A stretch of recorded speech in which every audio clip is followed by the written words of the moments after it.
Good morning. I'm Adam Lupel, IPI Vice President, and it is my honor to welcome you to this Leading for Peace Voices from the Field series event, a conversation with Ghassan Salamé, Special Representative of the Secretary General and head of the United Nations Support Mission in Libya. Dr. Salamé has over 3 decades of experience in public service and academia. In 2003, Dr. Salamé served as the political advisor to the United Nations Assistance Mission for Iraq, where he played a crucial role in bringing together Iraqi factions. He was then appointed as senior advisor to the Secretary General, and in 2016, he joined the Commission on the Rakhine State, Myanmar, chaired by Kofi Annan. And for most of his career, Mr. Salamé has been a professor of international relations at Sciences Po, and he is the founding dean of its Paris School of International Affairs. And I should note, as we were talking in the office next door, he is also a longtime advisor to IPI, so we thank him for that.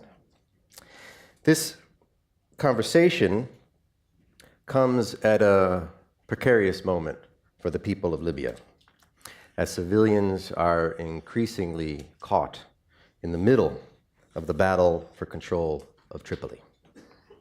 Over 75,000 people have been forcibly displaced by the most recent round of fighting, which began on April 4th with the offensive against the internationally recognized UN-backed Government of National Accord by General Khalifa Haftar and the Libyan National Army. More than a month later, over 460 people have been killed and over 2,400 have been wounded, the majority of which are reportedly civilians. The Secretary General appointed Dr. Salamé as SRSG of UNSMIL in July of 2017. In September of that year, on the sidelines of the General Assembly, Dr. Salamé announced an action plan for Libya, which would feature the organization of a Libyan national conference to find elements of consensus in the country to chart a political way forward. An extensive and inclusive consultation process ran from April to July of last year, producing a number of important areas of agreement and key proposals that would have been discussed at the national conference planned to be held on April 14th and 15th of last month.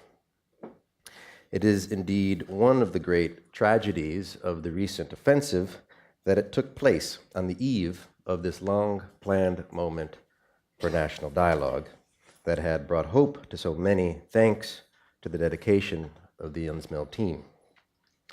Regrettably, the conference has been indefinitely postponed in the wake of the assault on Tripoli, as Dr. Salamé said last month. Quote, "The renewed violence has undermined the minimum confidence to launch any fruitful dialogue." In his briefing to the Council yesterday, Dr. Salamé expressed his concerns that the fighting on the outskirts of Tripoli could be just the start of a long and bloody war with dire spillover effects that could imperil Libya's neighbors and the broader Mediterranean region. While in the early days of the offensive, some anticipated a quick victory for General Haftar, the reality has been, as it often is, otherwise. In a report released this week, International Crisis Group reported that all signs point to a prolonged and highly destructive stalemate. The current crisis is extremely complex. It is a political, humanitarian, and economic crisis, as well as a crisis of international peace and security, which reflects current geopolitical divisions and has implications for a number of regional rivalries. It is an all too volatile mix. So there is a lot to talk about. And so we are very fortunate to have Dr. Salamé here to brief all of us. He will speak for about 10 to 15 minutes, and then I may take the opportunity to ask a couple questions from the stage, after which we will have plenty of time for Q&A. And so with that, Ghassan, welcome back to IPI. The floor is yours. Thank you all for being here this morning. I am, of course, not fully aware of how much interest. I know that you have interest, otherwise you wouldn't have woken up that early to come here. But how much need for specific details you would like to know. That's why I'm waiting for the Q&A session to go into the details. Libya is a case that is a textbook for many things, a textbook case for many things, but not the kind of things people are usually associating it with. First, I would say that Libya is a textbook case for what we call the war on resources. The main motivation of the various parties is fundamentally a war on resources, because Libya is a wealthy country. It can fuel its own conflict by itself, and it can, with the means that are there, also fuel peace and prosperity if it takes the wrong or the right turn of events. Therefore, the fact that the conflict is taking place in a rentier economy with a clear fight for resource, war for resource, any political agreement should have as a strong component of it a better system of distribution of resources. Under Gaddafi time, there was somebody at the top of the system who can arbitrate in how the resources are distributed. Now, this arbiter, this highest umpire does not exist. And therefore you need to build that system. Otherwise, the alternative is what you see today, which is people vying for positions, because positions are a sort of vehicle for you to become much wealthier. So if you want a textbook case for war on resources and how it can turn extremely vicious, Libya is your textbook example. Libya is also a textbook example of foreign interference today in local conflicts.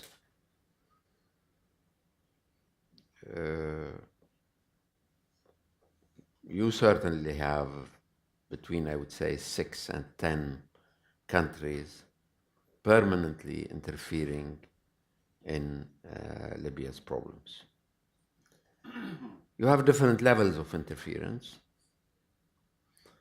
that can start with political and diplomatic support, that can go into giving advice, that can go into mentoring in the international scene, that can go into selling arms to or giving arms to, giving money to, that can go into helping with military advice, and that can go as far as interfering directly in the conflict and the support of your proxy. Therefore, Libya is a case where the sort of extremely large surface of the country as compared to its population. It's 3.5 times France for a population of 6-7 million people. And the fact that the borders are extremely porous on the Mediterranean, the maritime border, but also borders with Tunisia, with Algeria, with Niger, with Chad, with Egypt, etc. They are very, very porous. That makes Libya become more of a space than sometimes of a player on its own. Last summer, we had this incredible situation where the Chadian army was fighting the Chadian opposition with no Libyan involved, but on the Libyan territory. Well, for a Lebanese to say that, let's say a Lebanese would not be surprised by this kind of situation. But in Libya, the country is much larger and the sort of interference is much more serious.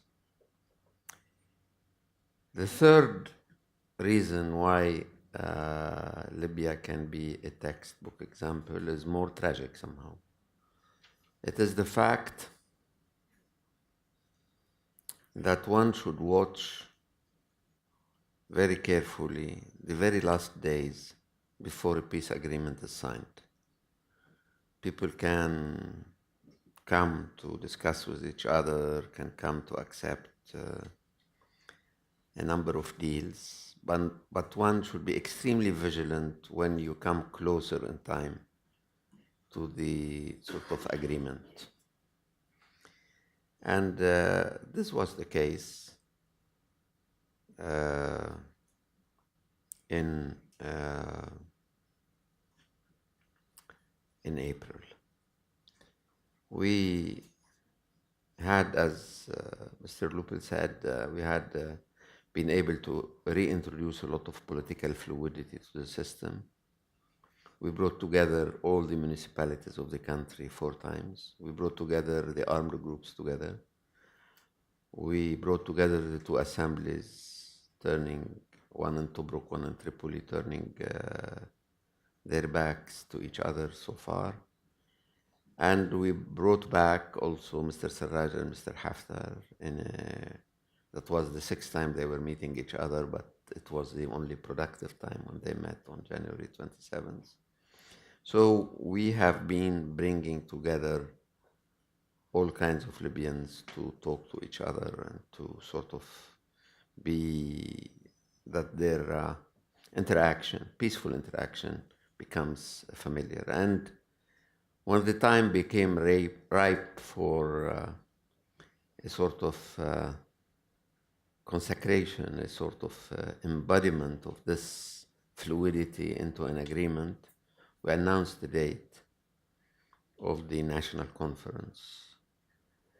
And we have been working so hard on it during the year that out of the 156 invitations we sent to that national conference for representatives of the whole political spectrum and ideological spectrum in Libya, the whole of it, nobody was excluded. Neither the former regime people, nor the Islamists, nor nobody was excluded. Everybody was come. And we decided on the venue, the beautiful oasis of Ghadames, and the date, April the 14th. 10 days before that, on the 4th of April, when the Secretary General was coming to sort of encourage the Libyans to go to that national conference and to really work in bona fide in order to get the best out of it. A military attack started by General Haftar against the city of Tripoli. So Libya is a textbook example for all this and probably for other things as well. Now, Libya is a textbook example of a low-intensity conflict that can go for weeks and weeks and months and possibly years and years. Because when the attack started on April the 4th, Mr. Haftar's troops were able to capture the city of Gharian, which is like 600, 700 meters high to the south of Tripoli, 90 kilometers to the south of Tripoli. And from there, they went down into the plains surrounding the capital.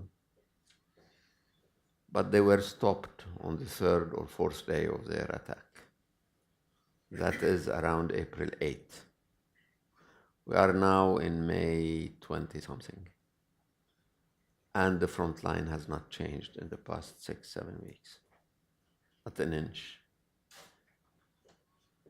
I visited farms that have been taken and retaken by both sides 6 times, 7 times. but the front line is not changing radically. So it can go on and fester like that for ages if there is no decision to stop it. But it can expand, and that would be a tragedy. That would be a tragedy because it can expand only by the addition of new troops. So far, neither side has thrown into the battle more than 30 or 40% of a human capabilities. But if they bring more people, they will be able to do something they cannot do right now, which is occupy the whole front line. Because of a front line of something like 200 to 250 kilometers, only 40 to 50 are really militarily active. The rest is empty for lack of manpower. And if they don't bring people from their own sort of reserves, I fear that they would look abroad, either to sort of bring into the battle some of the 800,000 irregular migrants who live in Libya, which happened before, or to bring mercenaries from other countries, which also happens all the time in Libya. So far, one can be modestly happy that there has not been fighting in heavily populated areas.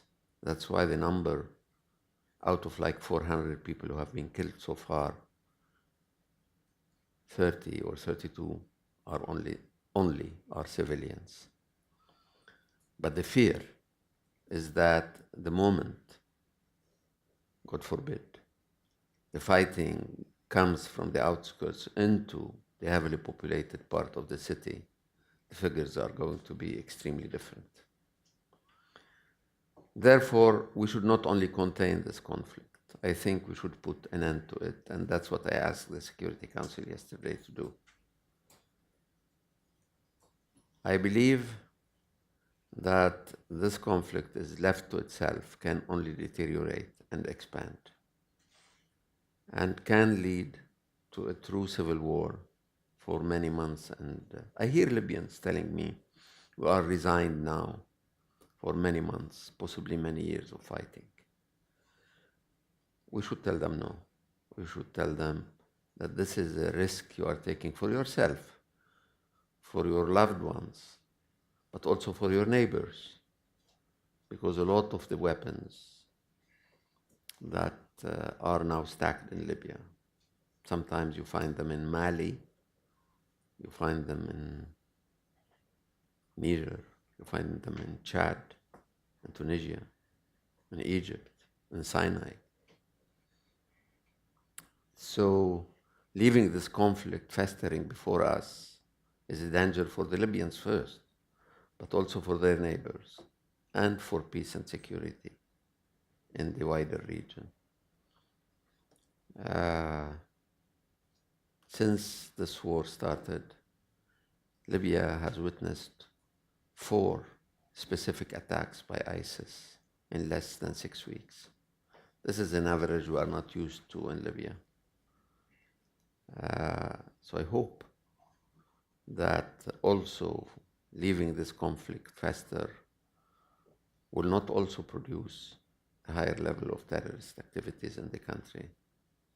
And the country that is situated in the middle of the Mediterranean, with a number of neighbors that are very vulnerable to violence, and more than 1,000 kilometer opening towards the sea, which gives us an idea of the possibility of Libya becoming again, as it was in the past few years, last year and the year before, a corridor for terrorists and migrants, irregular migrants, towards the northern part of the Mediterranean.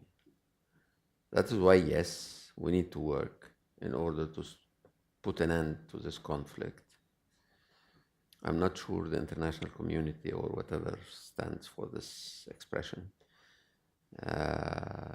is fully aware of the risks it's taking by allowing this conflict to fester. I know there are other problems in everybody's mind, but this particular conflict can transform or can mutate in a way we could, in a few months, truly regret that we did not stop it on time. Thank you. Well, thank you, Ghassan. Very sobering, but also very clear remarks. I think yesterday at the council, everyone saw the highly motivated political envoy, special representative. Today, I think we're getting a little bit of a taste of the professor as well. You outlined that Libya is a textbook case in three areas of war and resources, and foreign interference in local conflicts, and what I'd say how the final days of political negotiations can be the most fragile, most delicate, requiring vigilance. And thank you for your assessment of the current situation, how the front lines have not changed, but the international community, the Libyans cannot allow this conflict to just fester, because if it does, it'll deteriorate and expand further. I wanted to, before we turn to the floor, I wanted to just ask you a couple of questions, perhaps stemming from the briefing yesterday. First, as we were discussing a little bit before we came in, that you were recently in Washington with the stated goal of cultivating a unified international position for Libya. How did you, in that respect, how did you read the Security Council debate yesterday? There were a number of vocal calls for ceasefire, but are there any prospects for a unified international position on resuming the political process? Thank you very much for this question. Do I answer now? Yes, yes. Thank you for this question. I hope that in the audience you are not concerned about my 2 days. You are more concerned about my 2 days in Washington than when it was my 2 years in Libya. But yes, the Security Council is not unified. Security Council is not unified. I will dare, Salim knows me a bit, I will dare and go a bit further and say that some countries are not unified in their decision-making process as well. So depending on who you meet, you may have a more or less clear answer to your deep questions. And this applies to a long list of countries I have to deal with. Regional countries, but also non-regional countries. So it's difficult. It's difficult because the way people see Libya is more concentrated on Libya as a prize for the shrewdest, the strongest, the most patient, and very much less Libya as a country of 6-7 million people who deserve a decent life after 4 decades of dictatorship and almost now a decade of chaos. Therefore,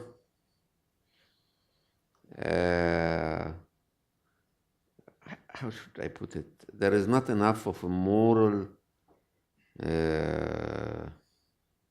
motivation to put an end to this war. And therefore, there is less of a political predisposition to sort of make the extra mile in order to find a solution. Some of my Libyan interlocutors are threatening Europe with hundreds of thousands of new migrants and threatening their neighbors with thousands of terrorists going to them, etc., if they don't help produce a ceasefire. I understand that, but we shouldn't dramatize the situation. The situation is dramatic in itself.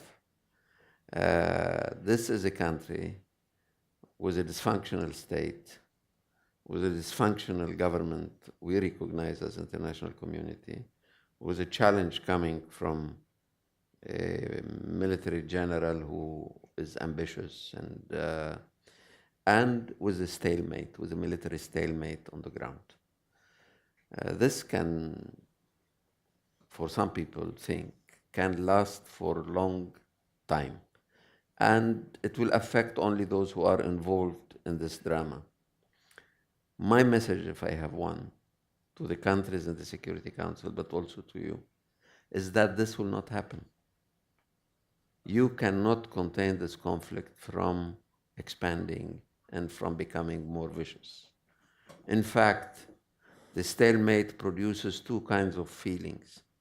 Either it produces a despair in your mind that you will ever win, and there you go and you make the necessary concessions and you find a way out.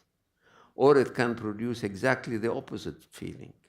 I am impatient, so I need to be more extreme in what I am putting in the battlefield in order to reach what I want. I think the Libyan factions are closer to the second model. And therefore, it is very dangerous, in my opinion, to let this conflict live. It will not die if there is no action to make to put an end to it. It can only fester, expand, and become more threatening. Why? Basically for two reasons. The first thing is that it doesn't depend on those who are sending money into Libya to fuel this conflict. The truth is that Libya can pay for its own suicide.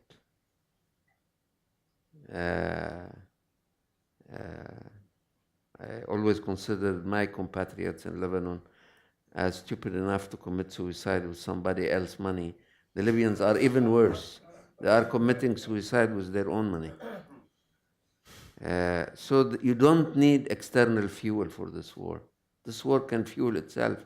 The country is producing 1.2 million barrels a day of money, of oil, and this is big money.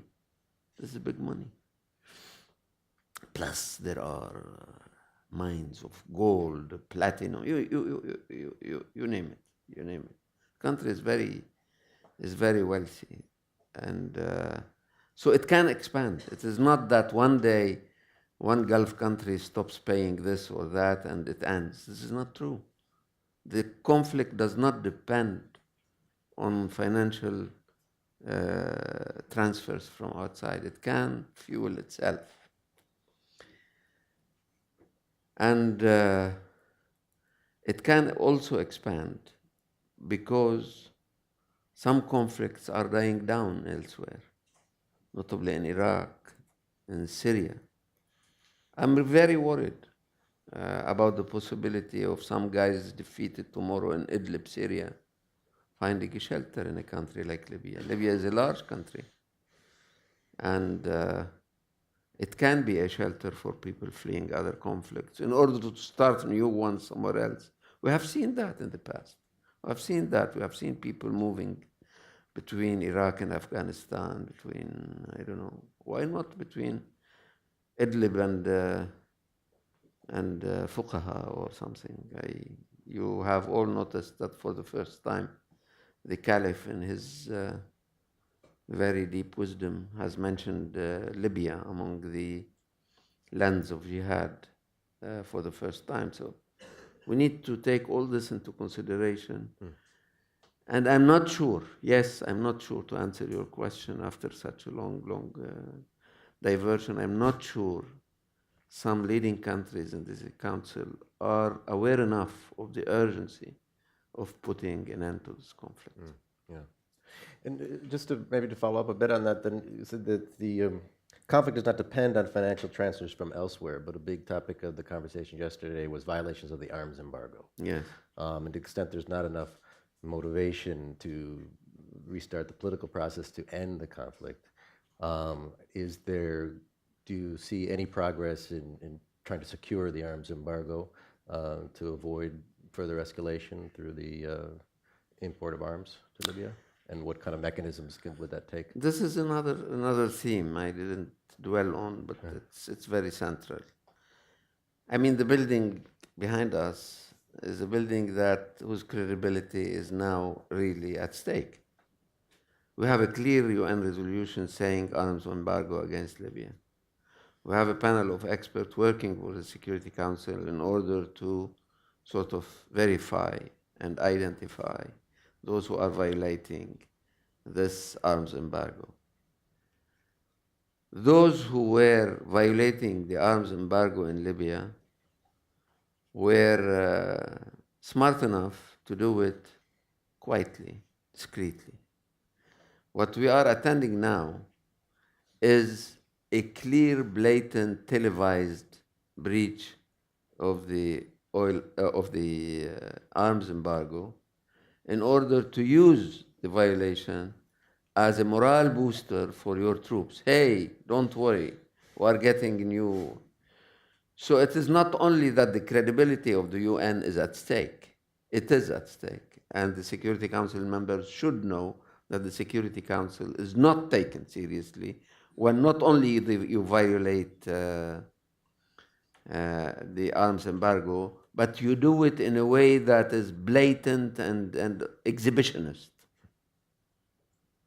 But more importantly, if you use the violation of the arms embargo to brag about the extent of your international support, then you will go into an outbidding by the other side. And it means that the escalation of the conflict is inevitable because you are going to bring tanks, he is going to bring a few planes, you are going to bring drones, he will show some air tractors, you are going to, you can go, going public about the violation is in itself a mortal sin. It's in itself a qualitative change in the violation. So very, very sobering remarks. I'd like to try to look for something positive. The consultation phase of the Libyan National Conference was a broad-based, inclusive process, included women, previously marginalized groups. Are there bright spots that you're seeing evidence of the impact of that consultation process, Great. where at the local level, islands of stability? Our interest for the local level has produced two good effects, and they are there. They will be threatened if the war continues, but for the moment they are still there, and I am very proud of them. One is that in many cities across Libya, people started talking during the past months, before the war, to each other for the first time in 7 or 8 years. And we have changed the paradigm on which the debate was taking place. From a paradigm of ideological, political Islam, militarization, this kind of things, into a paradigm on what do we do with the constitution, what do we do with political engineering, what do we do when do we do the elections, what kind of elections, what kind of electoral law, etc.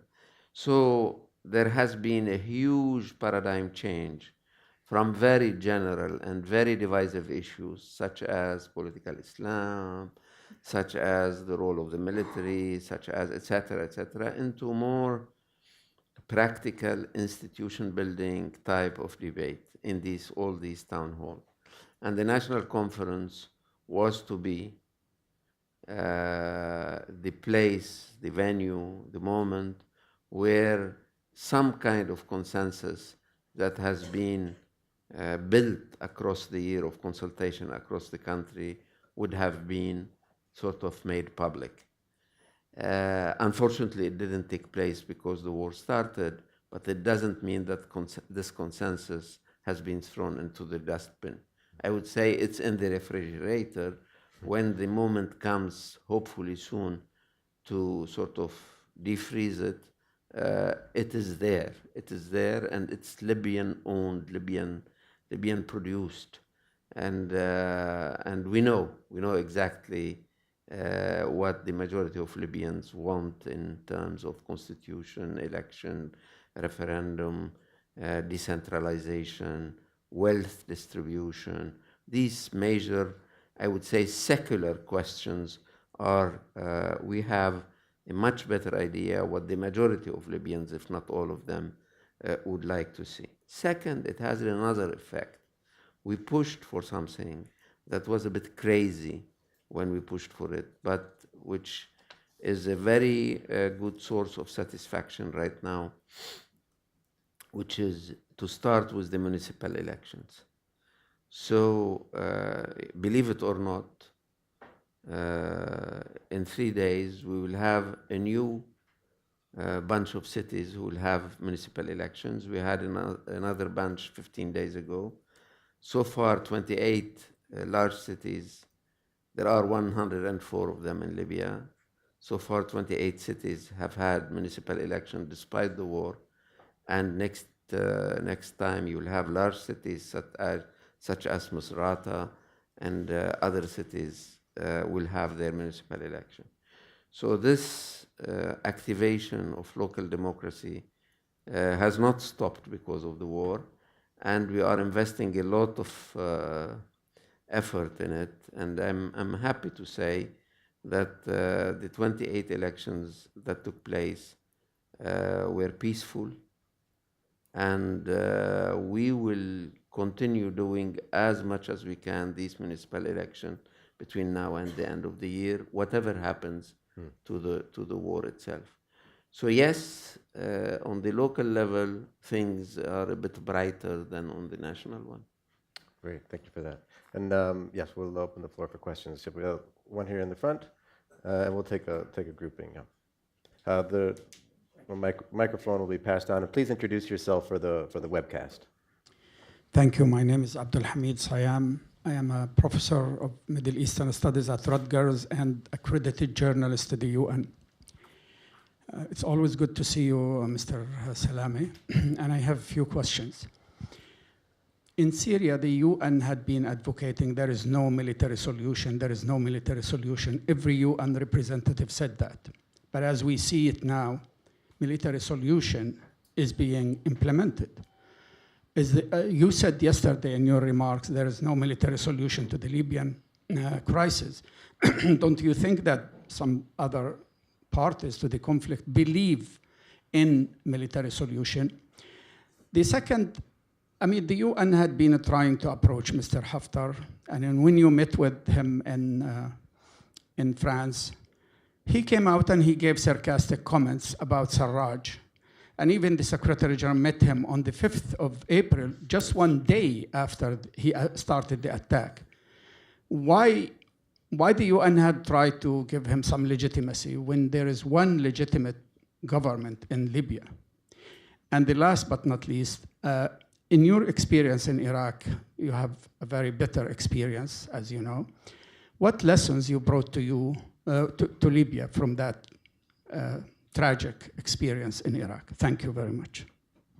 Okay, that was 3 questions, but we're gonna give a couple of other people a chance to chime in. So yes, here in the 3rd row, yeah, and then we can pass it straight forward. Thank you, and thank you very much, Mr. Salamé, for this very interesting briefing. I have 2 questions, if I may. The first one is that we're seeing now the very formidable political, military, and financial support that Haftar is enjoying from some of the regional and international actors. And we are also at the same time looking at the GNA, who has struggled to get, let's say, maybe independence from some of the influential armed groups in Tripoli.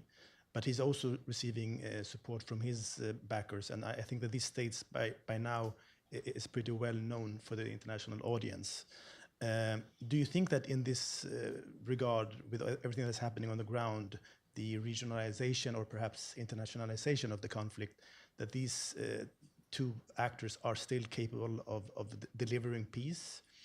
And if I may, the second question is a little bit, if I may ask about UNSMIL and the current mission.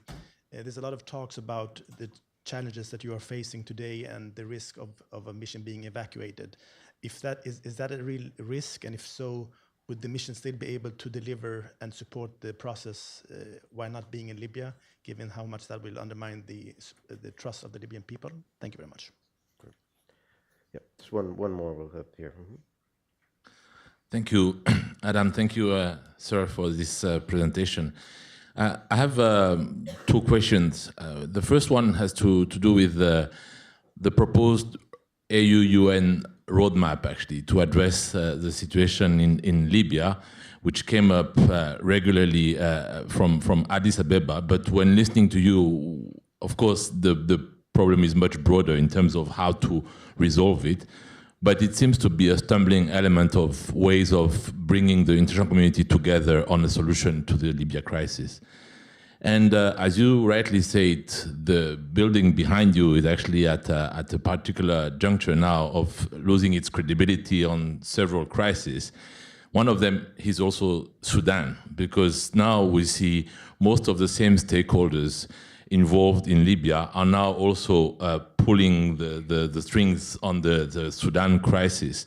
Now, when we look at this in the larger picture, what can the UN, and in particular the Secretary General, do at this juncture to actually play his convening role? Because basically, outside of the UN, I don't see any other entity that can bring the League of Arab States, the AU, the EU, and all the stakeholders that participate in the quartet together to find a solution that would not only accommodate the situation in Libya, but also looking at the stakes for Sudan and other countries, the Sahel, if we can also extend the reflection. I think what would be your advice on this? Thank you. Great. Excellent. I think that's a lot on the table. I think that's maybe 7 or 8 questions there. Okay. Okay. I will address first my good old colleague from Baghdad Times. Questions, very important questions. We at the UN, we sell peace, we don't sell war. Therefore, it's very hard to find an SRSG or a special envoy saying in public, well, viva la military solution. We have to consider that a few conflicts in the world, we can't be naive, a few conflicts in the world has been settled by military force. But this is not our shop. That's what we sell. We don't sell military solutions. So, but we are not stupid to the point of not looking at areas where a military solution has put an end to the conflict. However, I would like to add a small footnote to that. And the small footnote is that contrary to many countries, including Syria, including Egypt, you can't say that the Gaddafi regime has left us with a military institution that is integral, that is solid, that is organized, that is... Something of that has been recreated in the past few years in one area of Libya and expanded elsewhere. But this is not like the Egyptian army or even the Syrian army. The Syrian army, to a large extent, remained intact. Yes, there have been a number, dozens of people who defected, possibly hundreds of them, but the structure itself remained after being challenged. You can't say this about Libya because you didn't have that structure before the war. Gaddafi did not have an army. Gaddafi was very, very suspicious of the army for good reasons, since he used the army to take power. So he was very suspicious of the army. So that's why in Libya, a military solution will always be sort of paralyzed by the fact that you don't have a structure well established for many decades that is defending itself and taking over power. You have a recent structure being built recently and helped by non-military Salafi groups, and sometimes by non-Libyans, calling itself the LNA. So it is not the kind of, this is not Prussia in 1870. I mean, it's something very, very different in practical terms. That's why a military solution is even more difficult in Libya, because you do not have that institution that has crossed. And this, since you ask about Iraq, this is something that that is similar to Iraq in some ways. The only difference being that here there was no army when Gaddafi fell, and in Iraq there was an army, and a certain Jerry Bremer decided that it shouldn't exist anymore, which was a big mistake, of course, and you know that we were public about it then. You need an army, but here there is no army, and Iraq there was an army, but it was not used properly. It was dismissed in a famous decision by Mr. Bremer. Haftar, legitimizing Haftar.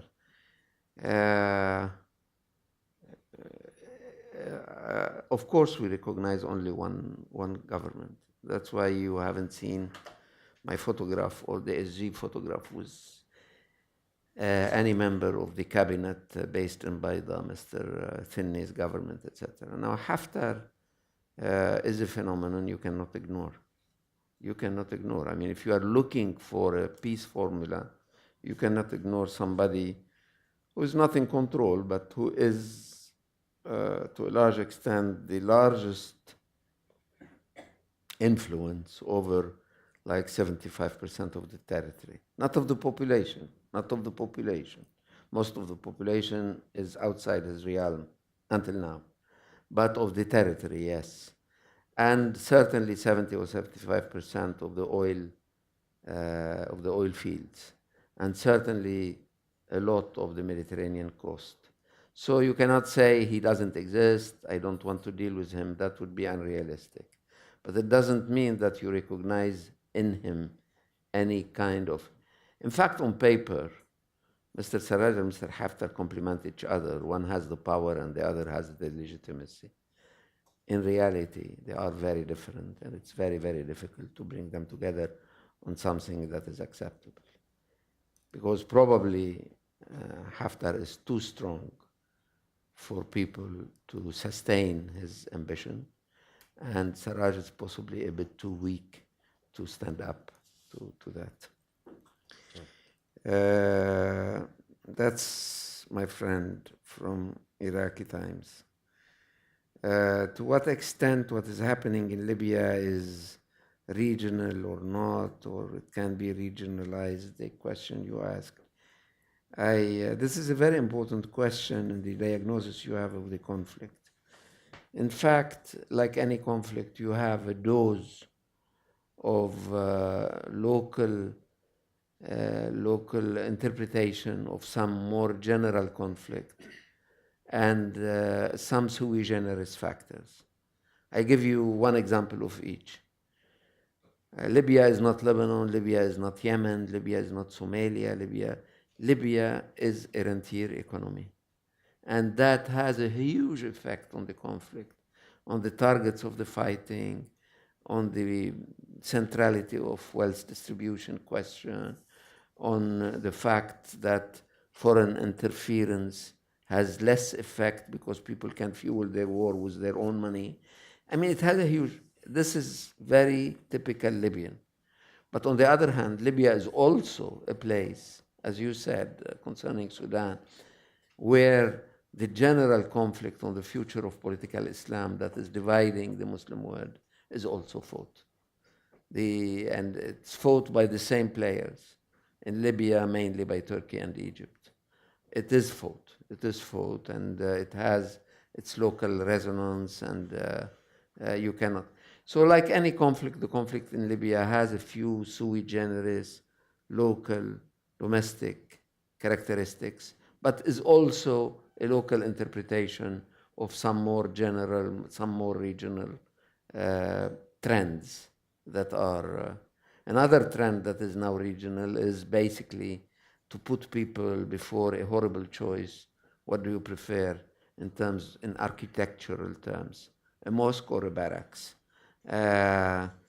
To transport this from architecture into politics is horrible because it limits the choice horribly between the military and the bordered guys. But this kind of dilemma many countries in the regions are put before is also real in a country like Libya. So there are regional factors, but there are also very specific. One specific thing that you didn't have in Yemen or Syria or Iraq or Lebanon, etc., is the disproportion between the population and the surface of the country. And this is important in civil wars. People do not give it enough importance, because it means basically that you have the ability to move very quickly from one place to the other unimpeded, but you have a lot of difficulty of holding on the positions you have conquered, because there is a clear imbalance between a country that is 1.6 million square kilometers wide and a population of less than 7 million people. It means basically a number of things. And this is specifically Libyan. You don't have this problem in Yemen, which is overpopulated. You didn't have the problem in Lebanon, overpopulated. But in Libya, you have a huge, so you can move. Success is easy. You take 100 technicals and you sort of, all of a sudden, move 500 kilometers in 24 hours. Okay. Can you hold it? For that, you need foot soldiers. Foot soldiers you do not have because the population is limited. Therefore, that's the problem we have in Libya, the role of mercenaries. The role of mercenaries is huge, but in all sides, And you need to make alliances sometimes with very, very unattractive characters, because basically you have a manpower problem. There is a manpower problem in Libya. UNSMIL evacuation. I don't think we are in danger to the point of thinking of evacuation. I don't think so. I am against evacuation so far. We have drawn down a number of our personnel that is not necessary, but there are two areas where our role remains central. First, out of the 70,000 civilians that have been relocated from I would say that half of them have been our responsibility, like 35,000 of them. We have, the humanitarian side of the mission has been very, very active in relocating migrants in detention center, in relocating. So that role is being played by IOM, HCR, OCHA quite successfully. And there is the political side. The Americans left the first, followed by the British, the French, everybody. The Russians never set foot there. So the Italians and the Turks are still in town. If tomorrow I leave, it would be such a bad signal that basically we are leaving them to their own problems. I will not take that.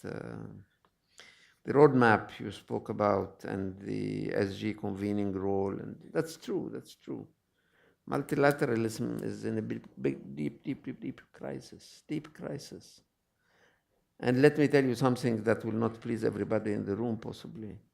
The regional organizations are not in a better shape than the UN. So I don't think that the salvation of multilateralism will come through regional organization because the UN is in bad shape.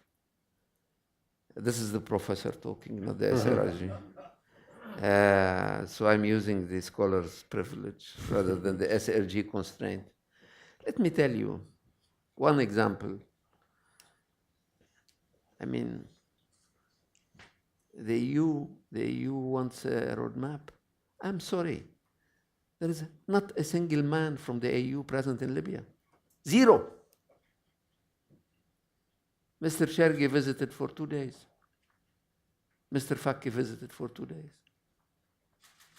So how could you move? How could you be in touch with the Arab League?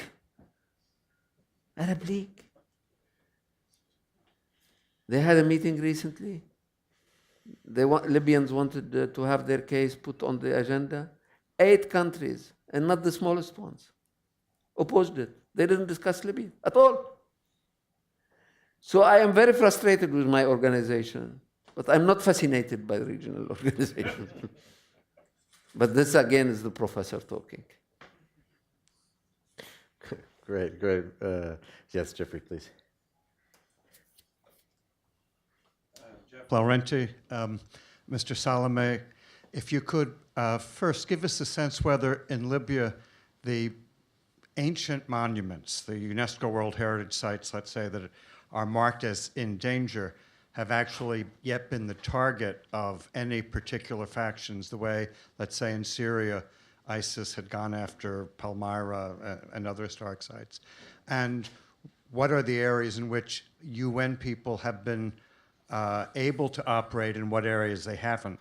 And second, if you could explore a bit more for us where the Europeans are now. 8 years ago, the British and the French were very interventionist, the Italians and the Germans were not. Are they on the same wavelength now, or have they become, if anything, even more pursuing private or other such agendas, sometimes in conflict with each other, much less factions in Libya? Great, thanks. We could take 1 or 2 more yes here over to the side. Good morning. Thank you. I just have 2 quick questions. Do introduce yourself for the... Oh, I'm so sorry. I'm Zareen Hamid from the Women's International League for Peace and Freedom. The first quick question is, Mr. Salama, if you could talk about the priority areas for confidence building measures between different warring parties that your office is currently working on. And also, my other question is, what is the plan for women's inclusion in the process across the different tracks that your office is working on? Great, thanks. We've been have a good trend of multiple but very concise and concrete questions. Very good. We could take maybe one more. If there's one more, did I see one more? Yeah, Jake here in the front row. Dr. Salamé, thanks so much. I think obviously what's happening in Tripoli has profound consequences for the rest of Libya, and you've spoken a bit about and alluded in your opening remarks as to what happens in Libya and its impact on the region. A lot of what we've talked about has been the influence of the wider region in Libya. I wonder if you could say a bit about the impact of what is happening in Libya on the wider region, particularly the Sahel, and the fact that much of the instability that we're seeing across the Sahel, of course, has its roots in the initial instability in Libya. Thank you. Excellent. Thank you. Thank you very much. Let me answer. I know we need to stop when? We're scheduled to close in 15 minutes. You got Okay. 9:30. Thank you for the question on the ancient sites. There is some looting taking place, but more or less there is a lot of indifference, which is a good and bad thing. It's a good thing in the sense that people are not rushing to steal everything the way I have seen in different places, including in my country when I was a minister in charge of this. But on the other hand, it means that nothing is being done to preserve. And the UNESCO is too weak, too bankrupt right now financially, since the US has left it, to be able to really... we are trying to work a bit on the manuscripts, because there are a lot of manuscripts, particularly the manuscripts of Benghazi University. I have asked for help from UNESCO. I didn't get all the help I want. I'm going to raise it again with them. But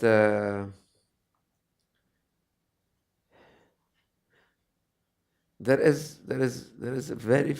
I'm quite fascinated by the lack of interest of the Libyans in their huge architectural heritage. I mean, it's very different from Syria, say, or Lebanon, or Iraq. Very different, or Egypt, of course.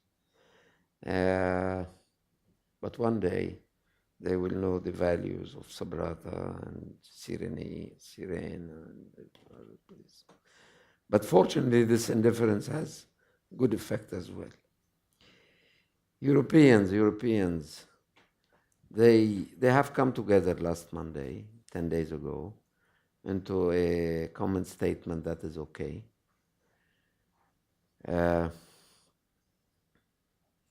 Of course, they played a very central role in 2011. And of course, most Libyans do not understand that what the European Union, in particular then Cameron and Sarkozy, played is not repeated today in any way. It's very hard to explain to them that the international system has changed radically since that time. And that you have people in both UK and France who regret the fact that they had intervened in 2011 for all what happened later, which Macron said it publicly. I don't know if Cameron said it as well. So there is a lot of... but I think European countries are open societies, and therefore wherever they agree or disagree on something, the whole world knows about it. But it doesn't mean that it has such a huge impact on the Libyan case. I think, for example, the battle within the Muslim world about the future of political Islam has much more impact on events than, say, the French-Italian rivalry on oil. But don't tell the Europeans. They still believe that they are the center of the world. So don't tell them, please. I will get out of this meeting with a lot of people who do not like me so much. Wearing the professor's hat. So. Yes. Confidence building measure. We have tried, after the war started, the first meeting between, like the meetings we used to have between various parties. We did it, unfortunately, outside Libya, in Hammamat in Tunis. All our meetings we were having in Libya itself, which was much more interesting. Some people were not allowed to join. But in general, we found that there is some nostalgia for the kind of political fluidity we had introduced among the various groups. So we are going to do, just after Ramadan, a wider meeting in order to sort of bring people together. Because now the social media war is all over the place. Women, this is a big issue. We insist on having women on all our meetings. It's very difficult. It's very difficult. It's very difficult. Women do not ask enough for it, and men are not very cooperative on things. But the UN is trying to not to have a single meeting. If the national conference had taken place, we would have 30% of participants women, which by Libyan standards is a huge thing. But it didn't take place. If it ever takes place soon, I'll make sure that the same ratio is respected. The question you asked about what is the impact of Libya on the neighboring countries. There is an effect because the arsenal left by Gaddafi was huge. Therefore, there are estimates, but I am not going to go into this, that there are between 15 and 25 million pieces of weapons in the hands of Libyans. That if you have the right to marry 4 women, you have the right to have more than 4 pieces of weapons. It's horrible. But some of these weapons are being exported, of course, to neighboring countries. And the fact that Libya is itself has a lot of no man's land. Some people, like in last August, when the Chadians fought each other in Libya, and no Libyan was involved in that war. So all this is happening. But I would like to warn you against a tendency I see everywhere. Of course, we need to reestablish peace and security in Libya. Of course, we need a functioning state that can guard its borders. But I am a bit nervous with this new song I keep hearing, that the problems in the Sahel are all created by the problem in Libya. This is not true. We have Boko Haram, and with Boko Haram, Libya has nothing to do. Boko Haram has been a local movement that has found its... we have extremist groups in West Africa that are not in touch in any way with Libya. So I agree that a lot of weapons have gone from Libya, sold to neighboring countries. I agree that some terrorists can find a shelter in Libya because now the state is dysfunctional. I agree. But let us not go to the other extreme, which is not logical, not realistic, that if you have a problem now in West Africa or in the Sahel, it's all because of Libya. This is not true. This is not true. We have just a couple of minutes, and if I could take the liberty of asking you one more question, because I mean, related to the Sahel in part, there are migrants and refugees from the Sahel and elsewhere currently in detention camps in Libya. And yesterday in the briefing, concerns were raised by the AU and Cote d'Ivoire that some of them are being used as human shields. That echoes larger concerns about the vulnerability of civilians in the war. And I ask this in part to transition to IPI's next event this afternoon on the protection of civilians. Tomorrow there's a debate in the Security Council on the protection of civilians. What is being done by UNSMIL? What can be done to improve the protection of civilians in Libya? I'm very unhappy with this question. But I really thank you for asking. I would like to challenge the common view outside Libya about this issue. I hate the detention centers in Libya. I spend a lot of my time visiting them and trying to improve the situation in the detention centers. Okay? The UNSMIL is very proud to have relocated 2 detention centers from areas where fighting is taking place to a much, much safer places. One in central Tripoli and one in Zawiya.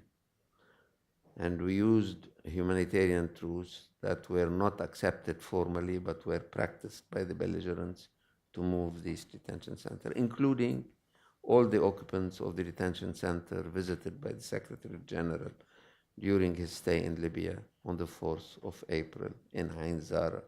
All the occupants are now in Zawiya, like 60 kilometers to the west of the fighting place. So we are very active, and we make no difference in our support to the civilians between Libyans and between the occupants of the detention center. But listen carefully to me. You are too obsessed with the detention centers, where less than 2% of the migrant workers are. What about the 98%? Nobody cares about. That is all those irregular migrants in Libya in the open air, sleeping under the bridges, sleeping on the streets, sometimes used. No, this is not true. This is a story of human shields. This is not true. They were in danger like anybody around. So we took everybody, Libyan civilians, but in detention centers, you can know where the detention center is, and if you feel that the detention center is threatened, you go to that detention center and you take the people. It's much more difficult to help those who are in the open air, because you don't know where they are. You know they are 800,000. In the detention center, you don't have 20,000.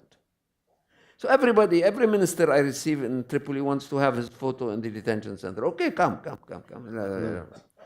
But if you want to be serious, it is the 800,000 that you should take care of. And it's a very big problem. It's a daily problem for me to locate them, because you don't know where they are. You don't know how many they are in one area.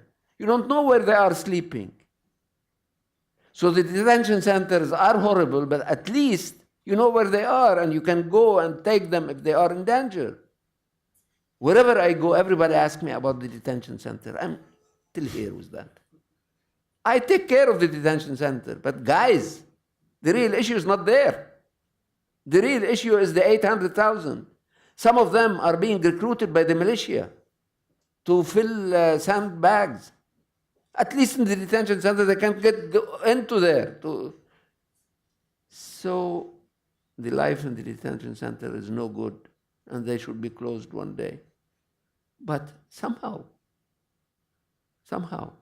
their occupants are sometimes in a better shape than those who are outside. Do you know that? This is the truth. This is the truth. And by the way, their numbers are 100 times bigger. And it's a challenge for us to find them, to help them. Well, I will not ask you about the detention centers again. No. You are right in asking about the detention center because it allows me to tell you the truth. Good. I'm ready to defend what I said before anybody. Detention center is sexy. Detention center. Okay, we are doing what we can for the 20,000 guys in these. But what about the 800,000? You don't know their address. You don't know who's exploiting them. You don't know who's raping them. You don't know nothing. But you know that they are there. You see them under the bridges. When I go to see the Prime Minister, every day I see like dozens and dozens of them. And these are the challenge. Because they came to work in Libya and the situation is such that they can't find a work. So they are vulnerable. And when they are female, they are more vulnerable than those who are in the detention centers. More vulnerable. When are you going to recognize that?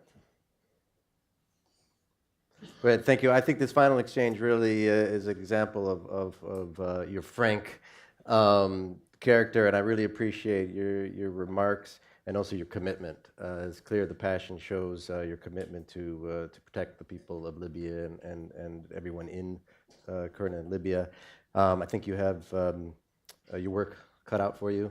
I think my takeaway is certainly that the international community cannot be satisfied with simply containing this conflict. There needs to be a reinstitution of a process to end it, otherwise it will deteriorate and potentially expand. IPI will remain seized of this issue, and in any way that we can continue to be of help to you, we are here, and we hope to have you back. Thank you again. Thank you. Very much. And thank you all for coming. Thank you.